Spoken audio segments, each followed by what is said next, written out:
વાવથરા જિલ્લાથી મહત્વપૂર્ણ સમાચાર સામે આવી રહ્યા છે। થરાદમાં પરંપરાગત રીતે મોહરમ તાજિયાની ભવ્ય ઉજવણી। નવરચિત વાવથરા જિલ્લાના મુખ્ય મથક થરાદ શહેરમાં મોહરમ પર્વ નિમિત્તે મુસ્લિમ બિરાદરો દ્વારા તાજિયાનું ભવ્ય અને શ્રદ્ધાસભર જુલુસ કાઢવામાં આવ્યું।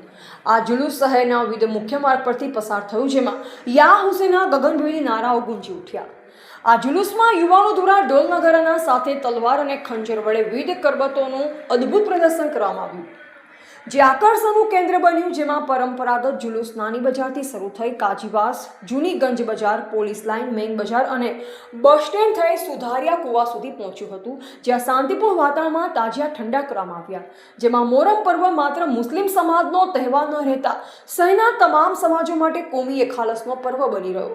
આ પ્રસંગે શહેરના વિવિધ સ્થળોએ ઠંડી શરબત અને પાણીની વ્યવસ્થા કરવામાં આવી, જેમાં ભીડ ભંજન હનુમાન દાદા મંદિર સમિતિ દ્વારા ઠંડા શરબત અને ઠંડા પાણીના કેમ્પનું સુંદર આયોજન કરવામાં આવ્યું। યા હુસેન સામદાર પરિવાર તરફથી દૂધ કોલ્ડ ડ્રિંક્સના કેમ્પ દ્વારા સેવાની સુવાસ ફેલાવવામાં આવી અને અનમોલ કોમ્પ્લેક્સ થરા તરફથી પણ ઠંડા શરબતના સ્ટોલ ગોઠવી સેવા કાર્ય કરવામાં આવ્યું।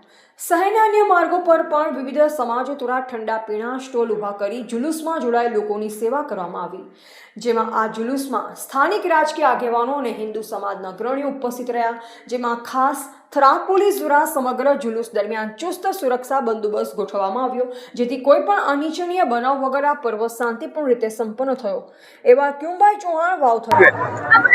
અત્યારે મોહરમ નિમિત્તે તમામ સમાજોને સાથે લઈ એકતા અનેકતા સાથે તમામ કોમના માણસો સાથે અમે મોહરમની ઉજવણી કરીએ છીએ અને તમામ જે તહેવારો છે હિન્દુ મુસ્લિમ એકતા સાથે આજ દિવસ સુધી થરાદની અંદર સારો એવો પ્રોત્સાહન મળેલો છે અને તમામ અત્યારે મોહરમ ભેળી તમામ કોમ સાથે છે અને સરકાર શ્રીની જે સૂચના મળે છે, જે એસપી સાહેબે સૂચના આપેલ છે તેનું બિલકુલ પાલન થઈ રહ્યું છે અને આગળ પણ જતા સારી રીતે એવી રીતે મોહરમની ઉજવણી અને તમામ તહેવારની ઉજવણી કરવામાં આવશે અને અમારી એકતા કાયમી માટે જિંદા રહેશે। ભારત માતા કી જય।